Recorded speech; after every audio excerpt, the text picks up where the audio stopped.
I'm Marissa Norcross. And I'm Dave Freund, and this is The Next Page. Marissa, how are you today? I'm good. How are you? I'm terrific. You know, we are well into 2021. It's going to be an amazing year. 2020 is behind us. Yes, it is. And we're ready to go. And we are at our last installment on 4 Steps to Meaningful Change. So I'm excited about this. So today, this whole step 4 is really around courage. Because the reality is that, you know, we can do all the other things. We can have the awareness, the vision, the strategy.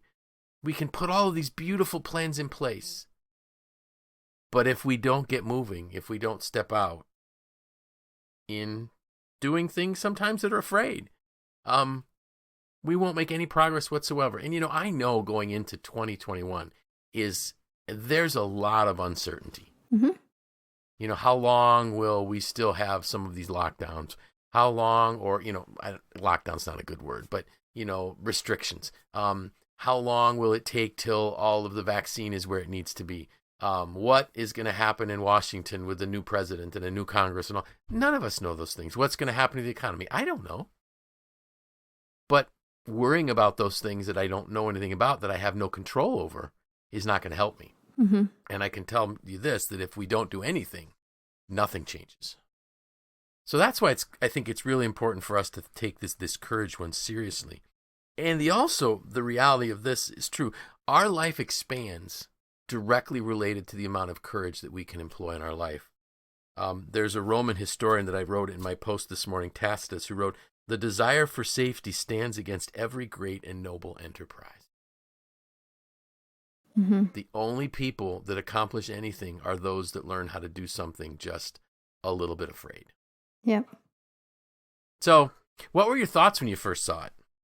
I will say this one kind of surprised me a little bit. I think back when we started, you had told me that the fourth one was going to be about courage, and we outlined it and you talked about it a little bit, but I would say it wasn't something that immediately came to my mind, but now that I've read your thoughts on it, makes complete sense.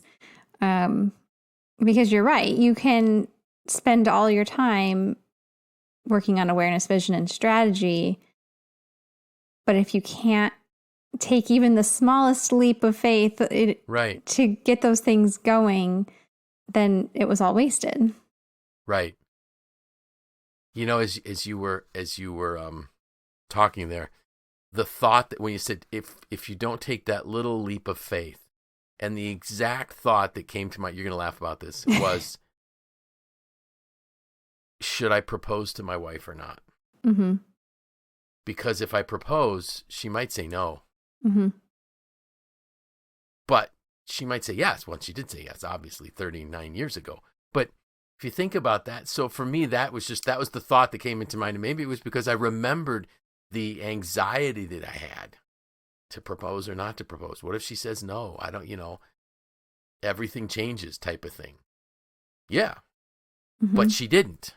But had I not had the courage and the faith to ask, imagine how different my life would have been. So now we're not, certainly not everybody's faced with that kind of a question every day.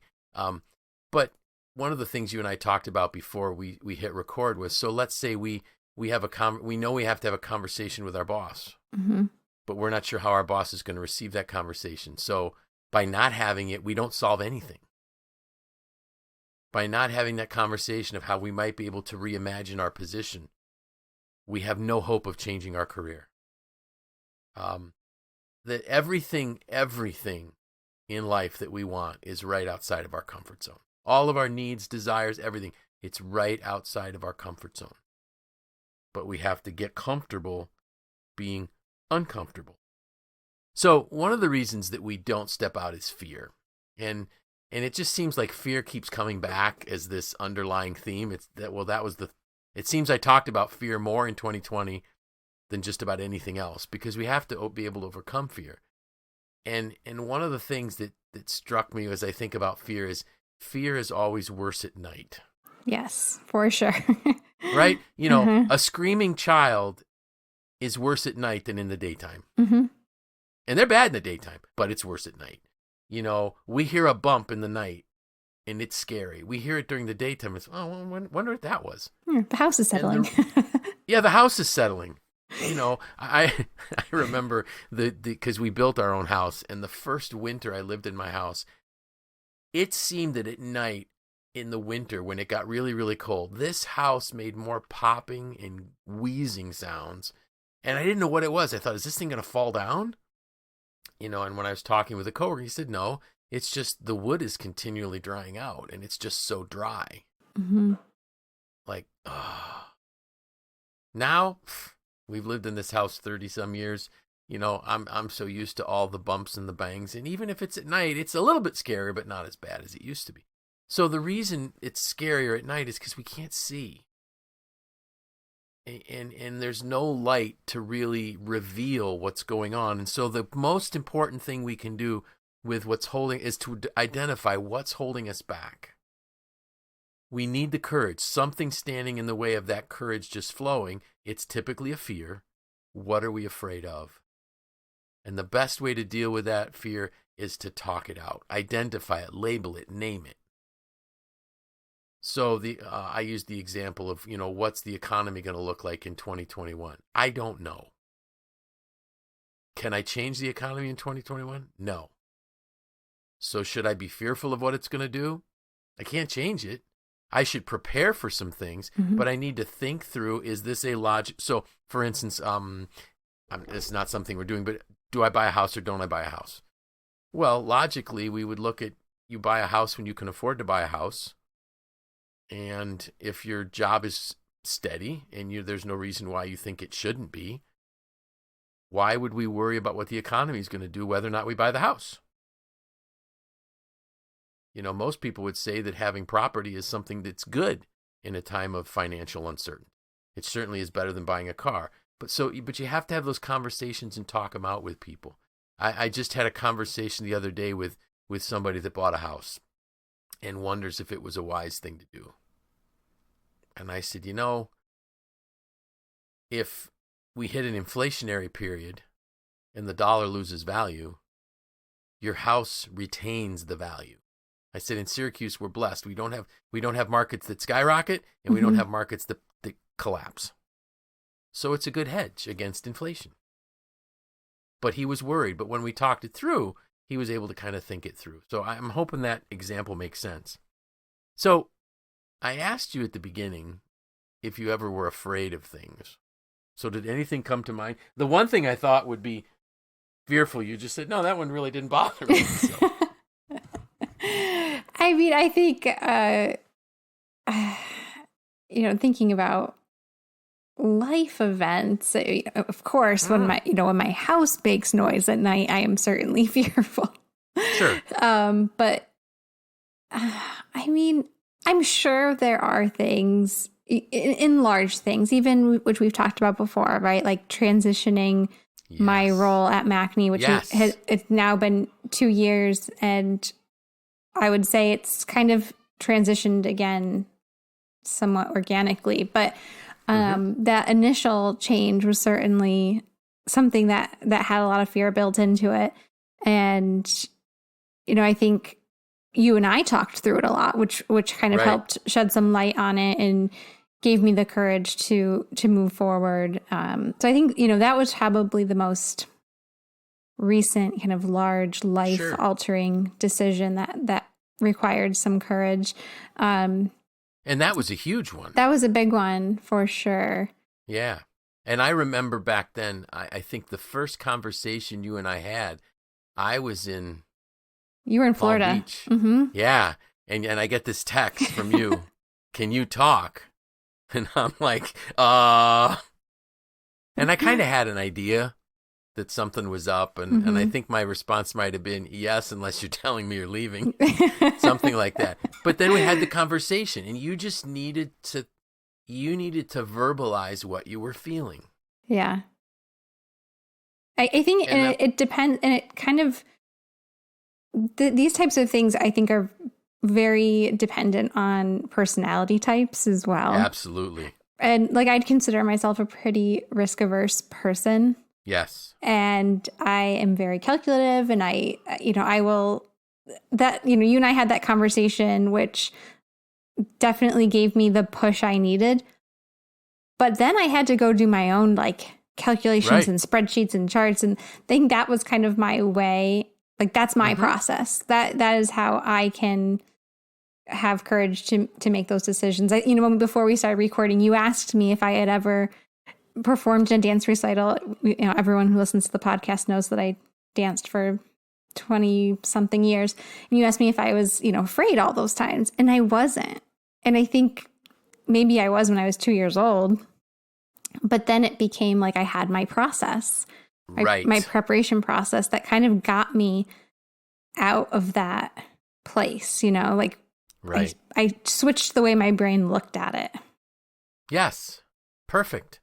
Which is really what we're asking people to do in this courage piece. Shift the way your brain is looking at it. And all of a sudden, and I loved how you talked about the preparation piece. You weren't afraid to get out on stage because you were prepared to go out on stage. People will ask me, well, aren't you afraid to do public speaking? And I'm like, no. Now, the first few times, yeah, I really was. But what I've learned is you just prepare and you think it through. And really, what's the worst thing that can happen?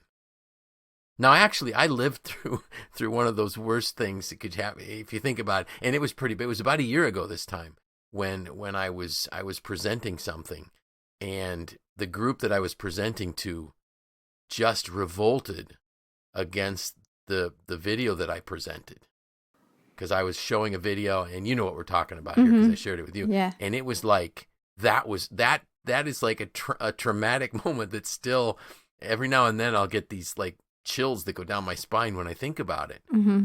But guess what? I'm fine. Yeah, there's some emotional scars about the way they revolted, so to speak.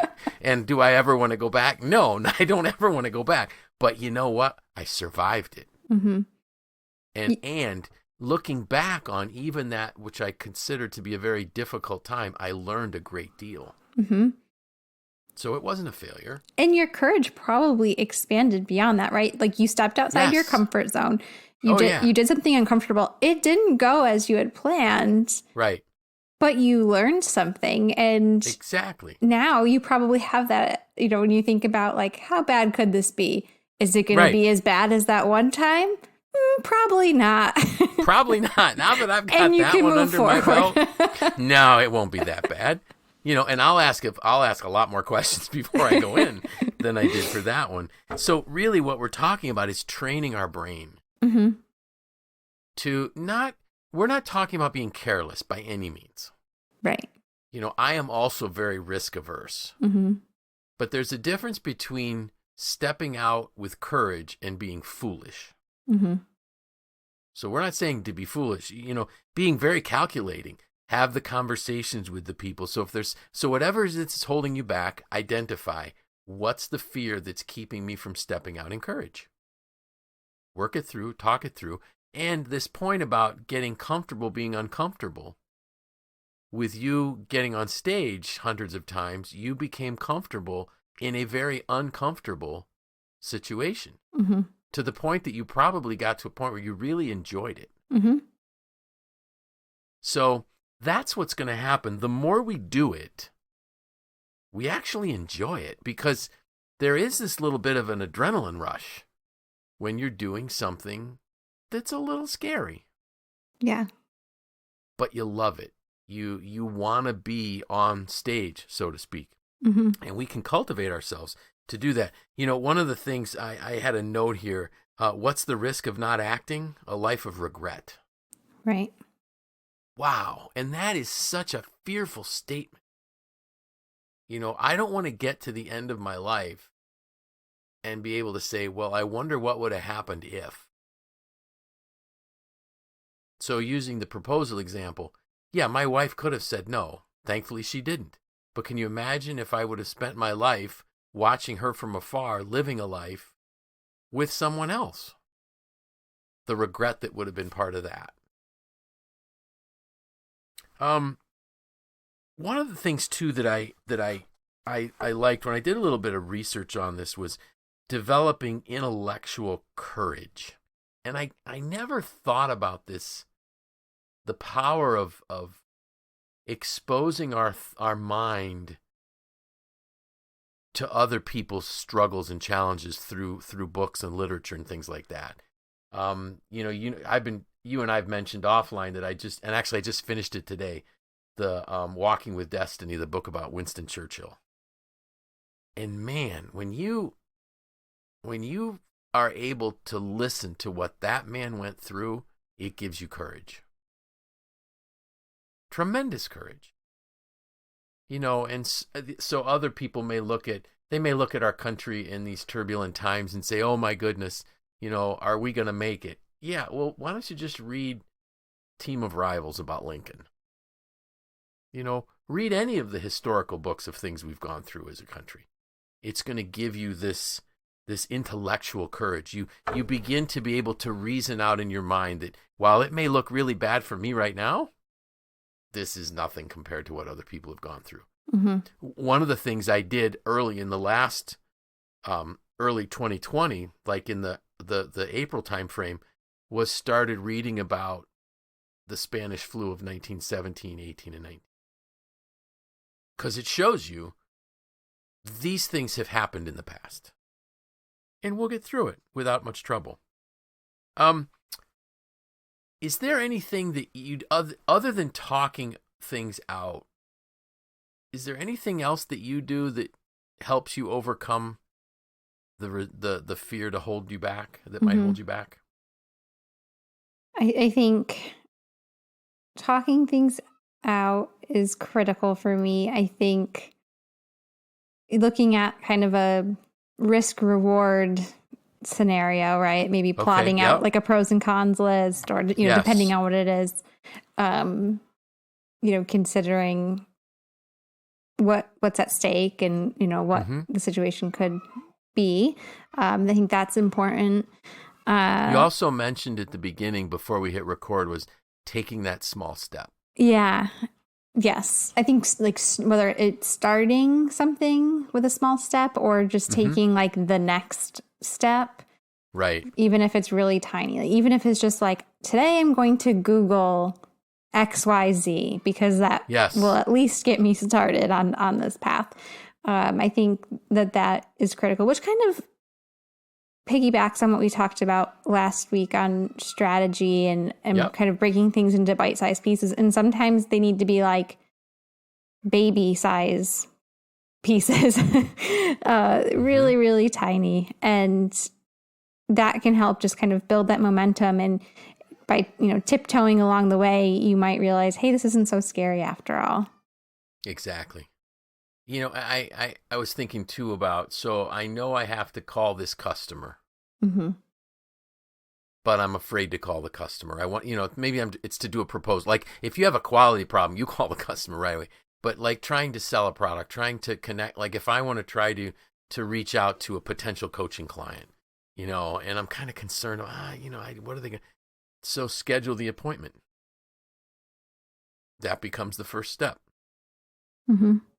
Send them an email, pick up the phone, whatever it might be. Just do that next thing, and you begin to flex that courage muscle. That's really, really important. Another thing that I found was something called moral courage, and that one really, I kind of wondered, what does that mean? And the way you develop it is work on your empathy and compassion.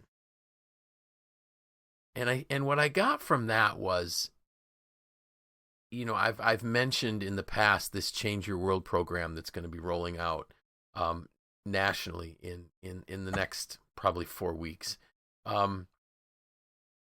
It's not easy to go up against common thinking or the norms, so to speak. But when you really can have compassion and empathy for people, you start to realize that, there are still a lot of things that are really broken.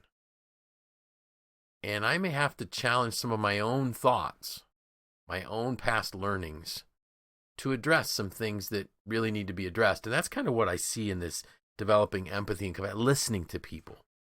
I think the more dialogue we have with people, the more conversation we have with people, the more courage we're going to have. I think it's just a natural outgrowth of being empathetic and compassionate, is then we will have the courage to make a difference. So it's a simple thing in terms of say, well, we just need courage, but it's a complex thing to start doing because you just have to practice being uncomfortable. Mm-hmm. The other thing I did mention in my post this morning, I almost forgot, was sometimes we have to get our brain off the fear. And if we can really focus on something that engages our prefrontal cortex, that reasoning part of our mind, we can take the time away from trying to rationalize. The fear kind of paralyzes that part of our brain, and it can be something as simple as a hobby or a puzzle, whatever it is that's going to occupy that part of our brain. The other thing that I forgot to mention too is to growing our courage muscle is try hobbies that you've never tried. Try doing something different in a hobby that you never tried. One of the things I found for myself last year was, our listeners know that I was struggling to get the boat running. And we rebuilt the engine, and we had some issues, and we needed some help getting it done right. And we went through all of those things, and I kept relying on one of my sons to, hey, can you help me with this? Can you help me with that? And he's got a family with 3 kids, and I didn't want to keep bothering him. So I started reaching out to other people myself and started doing things myself, mm-hmm. things that I was afraid to do. But you know what? After a while, it got easy to say, hey, what do I do here? How do I do that? So even a hobby, something you love, can help expand your courage. Certainly as a parent, you get a lot of chances to expand courage on a daily basis. Mm-hmm. How do you fix this? How do you handle that? Mm-hmm. What's going to happen with the kids? I don't know, but you just keep going forward, doing just the next thing. Mm-hmm. So try things new, figure out what's holding you back. I wish that I would have been a better reader 30 years ago, because I would know a whole lot more than I know now. There's just so much you can get from just learning from the experiences that other people have made. Mm-hmm. Anything you think I forgot? I think we covered a lot of ground, and you mentioned a few times, that courage is kind of like a muscle, right? And the more you exercise it, and of course you need some rest. You can't just be constantly right exerting courage, but that the stronger it becomes, and the more natural it feels, I think. Yes. And I think there are certain times in your life where it can feel more natural than others too. Right. And thinking about like that moral courage that's related to empathy and compassion, you mentioned parenting. It's like, mm-hmm. I could certainly muster up a whole lot of courage if, one of my kids was in danger or injured or, like I do not like blood, but if one of my kids was injured, I would muster the courage to deal with it. Yep. And things like that. And so I think it comes in waves in our lives. And, sometimes we need to really rely on others and talk to others to kind of push through the fear. Right. And I love the idea of thinking about how it functions in the brain, because that's not usually my normal tendency to look up like, what should I do with my prefrontal mm-hmm. cortex to, make XYZ happen? Yeah, but that makes a lot of sense. And it's really interesting to think about how in control we are of these things that feel so out of our control. Right. Franklin Roosevelt said in his first inaugural, the only thing we have to fear is fear itself. Mm-hmm. And so true. And if we think about what he had to face, that was his first inaugural. What he had to face in his almost 4 terms as president. Crazy. Mm-hmm. But he did. And battling his polio at the same time. So for me, it was kind of an exciting thing to talk about. So you want to know what we're talking about next? Of course. So I'm just going to give you a hint that hopefully will pique everyone's interest. Okay. Monuments. And that's all I'm going to say. Okay. So I'm super excited to get into this one. It's going to be a lot of work. but it'll be good. Can't wait. All right. So with that, I'm Dave Freund. I'm Marissa Norcross. And this was The Next Page.